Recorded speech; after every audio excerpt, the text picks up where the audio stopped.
guys, changing front differential fluid on a 2013 Subaru. So that's the differential drain plug, differential check plug,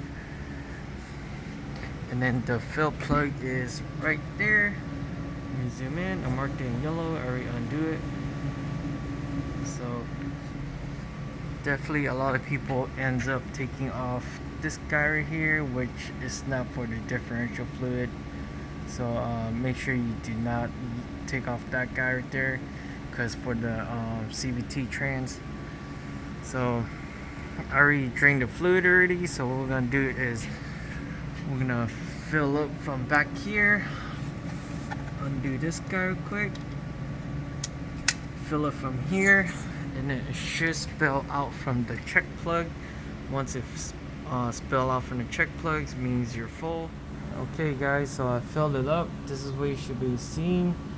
The check plug is pouring out on this side. So remember, check plug, drain plug, and then